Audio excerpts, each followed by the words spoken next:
Ça vous est déjà arrivé, un soir, en regardant les étoiles, de vous demander comment tout ça avait commencé? Si oui, il y a probablement un mot qui a dû revenir dans votre tête. C'est Big Bang. Si vous êtes déjà allé à l'école une fois dans votre vie, vous devez savoir ce que c'est. Sinon, retenez juste que c'est la théorie qui dit comment l'univers a commencé, par un grand boom.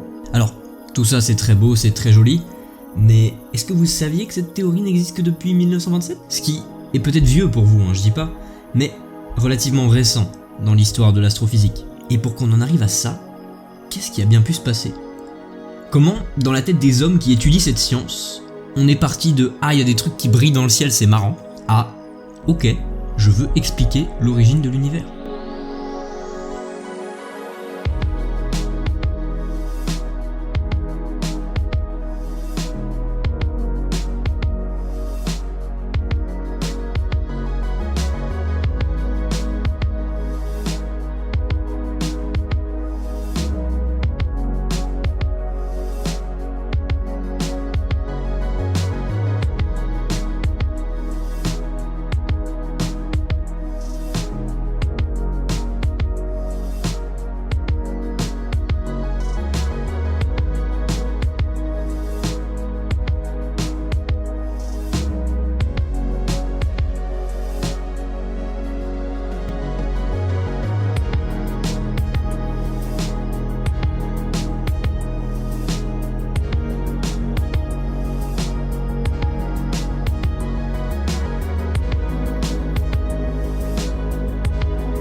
Ah, l'Antiquité.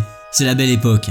L'époque des conquêtes, de la sculpture, de la philosophie classique. Et puis, globalement, c'est un âge d'or pour les sciences dures. Est-ce que vous saviez, que plein de disciplines qu'on pratique encore aujourd'hui ont été très largement développées pendant cette période? Au hasard les maths?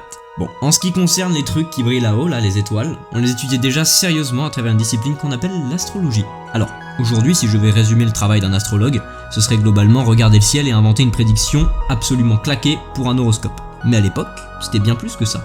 À l'époque, les astronomes, c'est les seuls à comprendre ce qui se passe dans le ciel, ou en tout cas à tenter de comprendre. Si on devait placer un début dans l'histoire de l'étude du ciel, ce serait forcément avec eux. Parce que, parmi eux, il n'y a pas que des gens qui essaient de lier les petites boules de lumière dans le ciel avec nos vies personnelles. Il y a des gens qui se demandent pourquoi ces machins ils sont là. Et ces gens-là, on les appelle des astronomes. Dès la Grèce antique, on va direct séparer l'astrologie de l'astronomie, parce que les deux étudient des choses radicalement différentes. Et les Grecs n'étaient pas spécialement connus pour être des débiles finis, donc je pense qu'on peut leur faire confiance sur ce coup-là. Les astronomes, ils vont découvrir une tonne de choses, genre la position des étoiles et leurs mouvements, les cycles lunaires, les équinoxes, bref, ils vont découvrir les axiomes de ce qui aujourd'hui nous permet de balancer des fusées dans l'espace. Comme quoi, même à l'Antiquité, on est déjà bien calé sur ce qui se passe dans le ciel. D'ailleurs, on n'a quasiment jamais pensé que la Terre était plate. Donc, ouais, désolé les platistes, mais l'idée d'une Terre ronde date d'un peu plus longtemps avant la création de la NASA. En fait, à l'époque, pour déterminer que la Terre était ronde, on a utilisé un système ultra complexe, mais ultra ingénieux, à base de calculs et tout. Non, on a juste utilisé l'ombre. En fait, en fonction d'où t'es sur la Terre, l'inclinaison de l'ombre, elle est pas pareille, à cause de la rondeur de la planète. Du coup, on a utilisé ça pour comprendre que la Terre, elle est forcément ronde, en fait. Voilà. Bref, on a des astronomes, des phénomènes astronomiques, on sait que la Terre est ronde, qu'est-ce qu'on sait pas finalement? Comment tout ça fonctionne? Ça a beau être la question principale des astronomes, on sait toujours pas pourquoi et comment cet univers il fonctionne. Pourtant, c'est pas faute d'avoir essayé, Aristote, que vous connaissez sans doute plus en philosophie qu'en astronomie, et croyez-moi c'est pour une bonne raison, va proposer une idée selon laquelle les astres étaient placés sur une sphère en cristal, et que c'est ce cristal qui les faisait bouger. La source du gars? T'inquiète. Parmi cet ensemble de théories hasardeuses, on a Ptolémée, qui va débarquer et grosso modo dire les gars, ok, les planètes bougent, mais ça veut pas dire qu'il y a tout un système pour les déplacer. Peut-être juste qu'elles avaient un mouvement avant et que rien ne peut les arrêter dans l'espace. Cette idée, il l'appelle le fluide parfait. Et c'est la première idée qui peut s'apparenter au concept de vide spatial. Et c'est pas tout. Ptolémée, c'est pas un gars qui fait les choses à moitié. Quand il propose une idée, il l'explore à fond. Il y a un livre qu'on a retrouvé de lui en astronomie. Mais un livre, c'est suffisant pour dire plein de choses. Ok, ça, c'est le système de Ptolémée, la carte de l'univers observable à l'Antiquité. Il y a tout, les planètes, les étoiles, le soleil et la Terre. La Terre qui est au centre. Alors, ça aussi, si vous êtes allé à l'école, vous devriez le savoir, mais la Terre, elle est pas au centre de l'univers, loin de là. Mais, à cette époque, ça coule de source. On observe le ciel depuis la Terre, tout tourne autour de nous, sauf nous-mêmes, donc c'est logique de penser que c'est la Terre qui est au centre et le reste qui gravite autour. En fait, ça nous paraît tellement logique que ce système qu'on appelle géocentrique soit la vérité, qu'il va pas être remis en question, pas avant un bon bout de temps.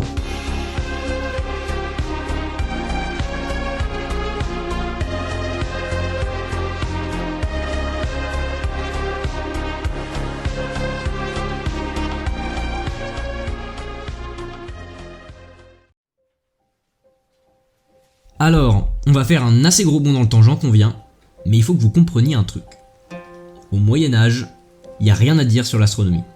Alors, si, ok, il y a quelques astronomes arabes qui ont tout fait pour conserver le modèle géocentrique de Ptolémée et qui l'ont transmis de génération en génération, mais tout ça c'est très beau, mais ça fait pas avancer l'astronomie. Parce que, en fait, au Moyen-Âge, là où on fait le plus avancer, c'est en astrologie. Et l'astrologie, ça nous aide pas à comprendre l'origine du cosmos, tout ça. Ok, je vais peut-être vous donner un exemple pour que vous voyez à quel point l'astrologie c'est caca. En 1066, le ciel européen est traversé par la comète de Halley.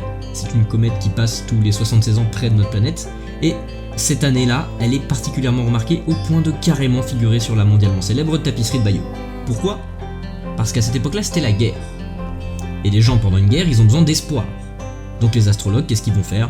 Qu'importe leur camp, ils vont dire que la comète, c'était un bon présage pour la suite. Voilà le niveau de l'astrologie, pas ouf niveau compréhension de l'univers, donc on va sauter 1000 ans. Pour se retrouver au XVIe siècle. Pourquoi à cette époque précise ? Parce que à cette époque, il y a un gars que vous connaissez sûrement de nom, qui s'appelle Nicolas Copernic. Ce gars-là, il est reconnu déjà à son époque comme un grand scientifique, pas seulement en astronome, mais aussi en tant que mathématicien, notamment en trigonométrie où il est très fort. Mais même s'il fait pas que ça de sa vie, l'astronomie c'est vraiment son kiff. Il a son propre observatoire, ses propres outils d'observation, bref, tout ce dont un astronome a globalement besoin pour faire ses recherches. Et, comme tous les grands chercheurs de son temps, il connaît le modèle géocentrique de Ptolémée. Il sait qu'il faut pas trop y toucher, mais il y a un truc qui le rend chafouin quand même.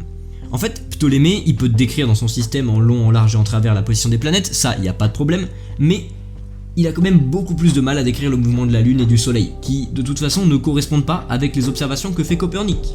Donc, comme tout scientifique curieux, il va s'intéresser à d'autres systèmes géocentriques et il va se rendre compte de deux choses. Déjà, c'est un bordel sans nom entre les systèmes. Et de deux, personne n'est d'accord sur quel est le bon modèle. Alors, Copernic, qui se prend pas pour de la merde, va gentiment dire aux Grecs qu'ils sont bien mignons, mais leur système, il concorde pas avec ce que lui, il a observé. Donc, il va simplement créer son propre système qui est juste selon lui, comme ça il est d'accord à 100% avec lui-même. Et ce système, il s'appelle héliocentrique. Alors, après plus de 1000 ans d'histoire, il y a enfin un mec qui s'est dit peut-être que le soleil il est au centre. Copernic, tout faire de sa trouvaille, va la partager à quelques amis chercheurs, mais ça prend juste pas. Pourquoi ? Parce qu'à cette époque, l'idée même que conceptuellement les humains ne soient pas le centre de l'univers, c'est même pas ne serait-ce que pris en considération. En 1543, tout le monde est religieux, Dieu a créé l'homme, et c'est pas pour le foutre dans un caillou paumé dans un coin de l'espace. Et là, on pourrait se dire qu'il y a certaines personnes du monde religieux qui voudraient lui faire fermer sa bouche à ce petit astronome qui fait un peu trop de bruit. Mais même pas. Pour deux raisons. Déjà, Copernic, il est assez discret. Et ensuite, juste personne veut l'écouter. Donc, pas besoin de le faire taire. Copernic, vous le connaissez tous. Pourtant, il va mourir. Dans l'indifférence la plus totale de ses pairs. Et ce qui est triste, c'est qu'il sait même pas qu'il a en fait lancé, avec son héliocentrisme, la plus grande révolution du monde scientifique.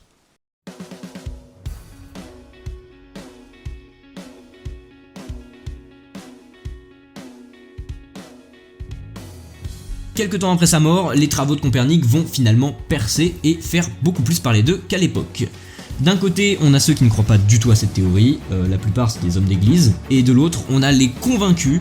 Parmi eux, il y a par exemple l'allemand Kepler, des philosophes jésuites qui sont d'ailleurs tous des disciples de Copernic, et puis surtout, on a Galilée.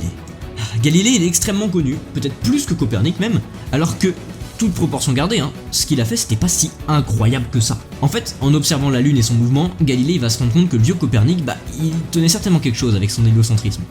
Donc, il va s'intéresser à ses travaux et devenir archi fan du bonhomme. Et, comme tout fan bien relou qui se respecte, Galilée va faire savoir au monde entier que son idole existe. Donc il en parle à ses amis, à ses élèves, à ses collègues astronomes même, sauf que Galilée il aime pas du tout être contredit. Galilée c'est le genre de type qui, dès qu'il sait qu'il a raison, ne va pas lâcher l'affaire et ouvrir sa grande bouche. En fait, il sait tellement pas fermer sa bouche qu'en 1633, il va publier un livre, Dialogue sur les deux grands systèmes du monde, qui va totalement se foutre de la gueule du système de Ptolémée, qui était jusque-là vu comme inébranlable et indiscutable. Forcément, le livre fait un gigabuzz, tout le monde dans le milieu scientifique de l'époque en entend parler, et là, c'est trop pour l'église. Elle lui colle direct un procès pour parole contre les Saintes Écritures. Et pendant son procès, ça va être l'hécatombe. Tous ceux que Galilée a pris un malin plaisir à détruire là en débat pendant des années, ils sont là. Et ils vont lui rendre coup pour coup. Le mec, il manque de peu de se faire condamner à l'incinération, mais heureusement pour lui, le pape de l'époque, qui l'avait à la bonne, décide de juste le bannir et l'interdit une bonne fois pour toutes de parler d'astronomie. Galilée finira ses jours à Florence en ayant quand même planté quelques graines dans le crâne de certains. Avec Galilée, le monde entier sait ce qu'est le système héliocentrique. De gros poissons, comme Descartes et Pascal, vont prendre la défense de la thèse, alors même qu'elle avait été interdite au procès de Galilée. Parmi tous ceux qui sont tombés d'accord avec Galilée, il y en a un fondamentalement différent des autres. Il est assez réservé et cherche pas spécialement à publier ses recherches, malgré son énorme melon. Ce mec, c'est Isaac Newton. Ok, de tous les noms que je balance depuis le début de la vidéo, celui-là c'est celui que vous devez retenir. Pourquoi ? Parce qu'avec Newton, on est passé de « oh, on observe de temps en temps des astres en essayant d'y appliquer parfois des formules mathématiques en espérant peut-être prédire des mouvements » à « ok, je sais pourquoi les trucs dans le ciel ils bougent là, et je sais comment, et je peux même le calculer si je veux, à l'aide d'un outil mathématique que j'ai créé moi-même. » C'est ce niveau-là Newton. Ce gars, il a probablement fait plus pour l'astrophysique que tous les autres scientifiques qu'on a mentionnés et qu'on va mentionner dans cette vidéo. Et il fait tout ça en seulement 2 ans.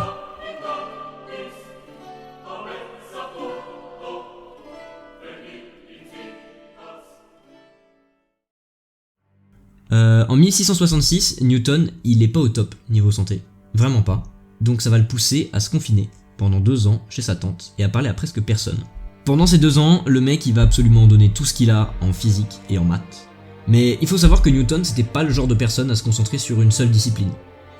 Il a un peu touché à tout en fait. Maths, philo, astronomie, théologie et alchimie. Ouais, le gars il était convaincu qu'on pouvait transmuter le plomb en or. Qu'est-ce que vous voulez, hein, personne n'est parfait. À vrai dire, Newton il est tellement pluridisciplinaire qu'en fait les maths et l'astronomie ça représente une infime partie de sa carrière. Littéralement, le mec il a explosé tout le monde dans le domaine alors qu'il était même pas à 100% de ses capacités, genre. Végéta avant l'heure. Mais qu'est-ce qu'il a fait pour être aussi fort ? Vous voyez l'intégration ? C'est lui. La dérivation, c'est encore lui. Le calcul infinitésimal, c'est encore et toujours lui. En fait, toute la partie analyse des mathématiques, c'est ce mec. Et c'est pas tout. Ces outils, ça va lui servir pour expliquer des mouvements, comme ceux de la lumière. Du coup, ça peut servir aussi pour d'autres choses. Genre le mouvement des planètes. Ok, on va revenir un tout petit peu en arrière pour que vous puissiez comprendre la masterclass de Newton. En gros, le gars, il est extrêmement intéressé par les travaux de Kepler, qui est un disciple de Copernic, rappelez-vous. Et Kepler, il explique le fait que la Terre, elle tourne autour du Soleil parce que le Soleil, il émet une force. Et c'est ce mot-là, force, c'est ça qui l'intrigue particulièrement en Newton, parce que il est convaincu lui aussi que les corps, célestes ou non, s'attirent et se rejettent en fonction d'une force. Comme si ce qui faisait tomber une pomme d'un arbre, c'était cette même force. L'idée, il l'a. Mais encore faut-il la démontrer.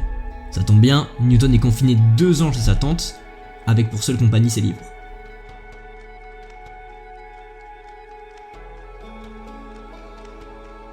Cette formule-là que vous voyez, vous l'avez sans doute oubliée depuis la seconde. Mais c'est le chef-d'œuvre de Newton. C'est tellement bon qu'on l'utilise encore aujourd'hui pour simplifier des calculs de trajectoire de planètes. Ce que vous voyez, c'est la loi universelle de la gravitation. La loi qui a introduit enfin l'un des concepts les plus primordiaux de l'univers, la gravité.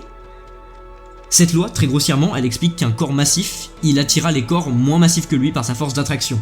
Ce qui explique pourquoi la pomme est attirée par la Terre, et pourquoi la Terre ne peut pas être le centre du système. La Terre est juste pas assez massive pour être le centre d'un système. Avec lui, on sait comment les planètes bougent, on a même une vague idée d'où vient ce mouvement avec le principe d'inertie qui a aussi été créé par Newton. Mais on sait pas exactement le pourquoi du comment. Malheureusement, Newton, il répondra pas à cette question. Pourquoi ? Parce que le gars, après les maths, il s'est trouvé une nouvelle obsession qui est l'alchimie. Et il y a dédié le reste de sa vie pour trouver la pierre philosophale, et ce fut une perte de temps totale. Les travaux de Newton, quant à eux, ils mettront un temps fou à se propager et à être acceptés comme la réalité. Il y a plusieurs raisons à ça. La première étant que Newton, c'est pas forcément le genre de gars à communiquer ses résultats au premier venu. Et la deuxième raison, sans doute la plus importante, elle est philosophique. Il est juste impossible pour un être humain de cette époque de s'imaginer comme un grain de sable dans l'univers. Rappelez-vous, on est encore très croyants à cette époque. Et malgré les travaux de Newton, malgré l'exactitude de ce qu'il dit, tant qu'on le voit pas, on ne peut pas le croire.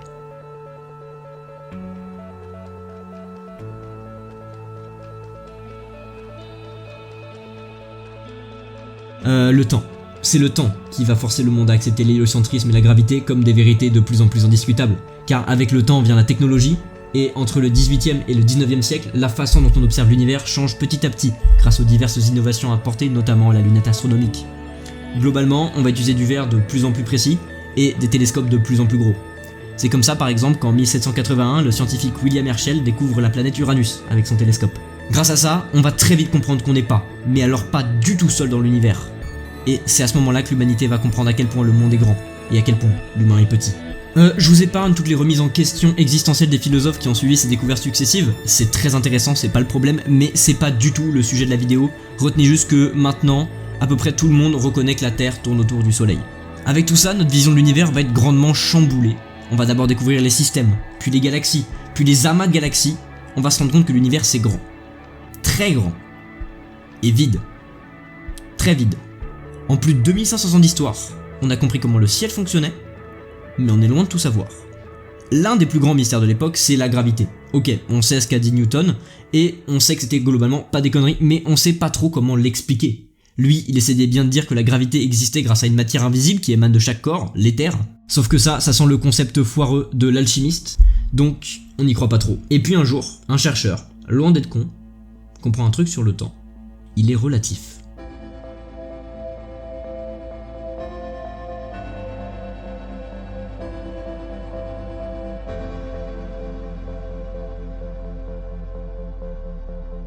Je vais pas vous faire l'affront de vous présenter Albert Einstein, c'est sans aucun doute le scientifique le plus connu de tous les temps avec Léonard de Vinci peut-être, mais en 1905, je dois vous prévenir qu'il débarque avec une théorie, celle de la relativité restreinte. Je vous épargne les détails techniques, c'est pas spécialement compliqué à comprendre, mais c'est assez long et j'en ferai sûrement une vidéo à part entière plus tard. Retenez simplement qu'Einstein, il ressort de cette théorie une chose. Tout est relatif. Cette phrase, vous l'avez sans doute entendue un millier de fois, et vous venez de la lire à l'instant en fait. Mais qu'est-ce qu'elle veut dire concrètement ? Elle dit que les lois de la physique sont les mêmes pour tous, peu importe votre mouvement dans l'univers. Ok, c'est peut-être pas hyper clair comme ça, donc je vais prendre un exemple. On a tous déjà essayé pendant les vacances de lancer une balle dans notre voiture. De notre point de vue, avant qu'on la lance, la balle est immobile. Logiquement, comme la voiture va plus vite, quand on lance la balle, on s'attend à ce qu'elle n'ait pas la même vitesse que la voiture. Et pourtant, quand on le fait, elle va à la même vitesse que cette dernière. Vous l'avez ? Tout mouvement est relatif au référentiel. Vu de l'extérieur, les deux vont à la même vitesse et les deux ne sont pas immobiles. Cette relativité, elle explique un tas de choses très intéressantes pour la suite. Le temps à grande vitesse par exemple. Plus on va vite, plus le temps se dilate. C'est-à-dire que plus quelqu'un va vite, plus le temps lui paraît long. Einstein démontre alors que le temps est relatif. C'est en partant de ce postulat qu'Einstein va poser son chef-d'œuvre, la relativité générale. Avec sa relativité générale, Einstein il va pousser un cran au-dessus la théorie de la gravitation, en expliquant comment elle fonctionne. En fait, puisque le temps est relatif, il peut être déformé, comme l'espace. Einstein pense d'ailleurs que le temps et l'espace, en fait, ils font qu'un. Ce sera le tout premier de l'histoire à parler d'un espace-temps. Pour Einstein, notre univers n'est pas en 3 mais en 4 dimensions. 3 d'espace et 1 de temps. Pour lui, la gravité, c'est tout simplement un corps massif qui déforme ce dernier. Pour visualiser, imaginez une bille qui déformerait un drap tendu. C'est ça l'espace-temps. C'est pour ça par exemple que dans Interstellar, la planète proche d'un trou noir supermassif, elle voit son temps s'écouler différemment.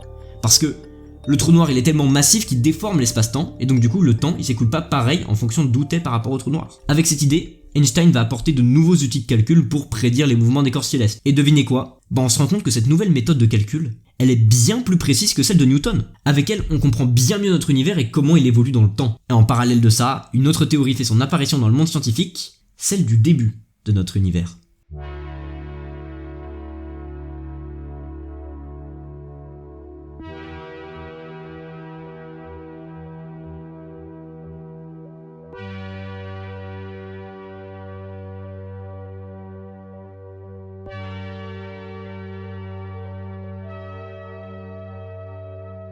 On comprend de mieux en mieux notre univers, on observe de plus en plus loin dans le ciel, logiquement de nouvelles théories sur la naissance de l'univers émergent.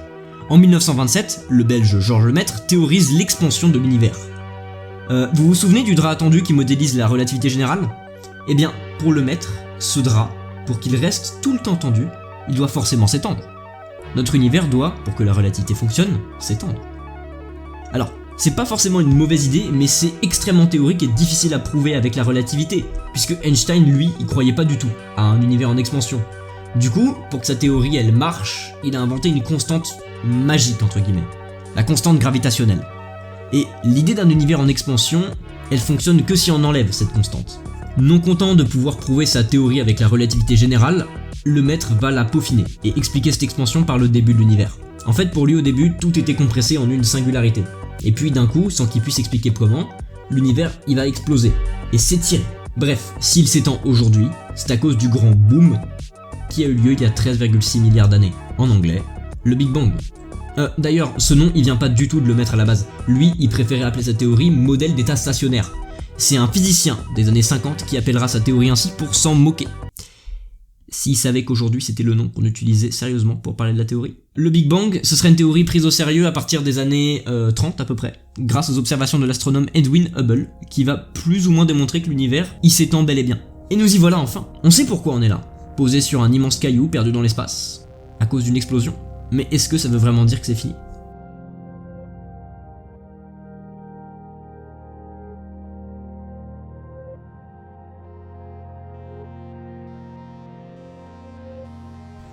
C'est pas parce qu'on a pensé avoir trouvé l'origine de l'univers qu'on va s'arrêter de chercher ou même de comprendre. Après tout, c'est la base de l'être humain. Après la guerre, l'espace, c'est le lieu de toutes les convoitises. Tout le monde veut y aller, les technologies ont fait un bond de fou furieux grâce à ça, et on observe de mieux en mieux l'univers. On découvre de nouveaux objets comme les trous noirs. Et on a enfin les moyens pour envoyer, en 61, un homme dans l'espace. Et 8 ans plus tard, il y a ce mec qui va sur la Lune. Grâce à ça, on va débloquer des télescopes de plus en plus grands, de plus en plus puissants et assez précis pour nous permettre d'avoir ce genre d'images.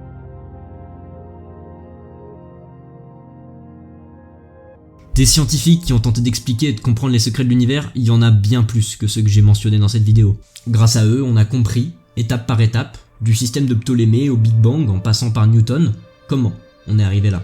Les curieux là, il y a 3000 ans, qui se demandaient pourquoi il y avait des boules de lumière dans le ciel, ils ont enfin leur réponse aujourd'hui.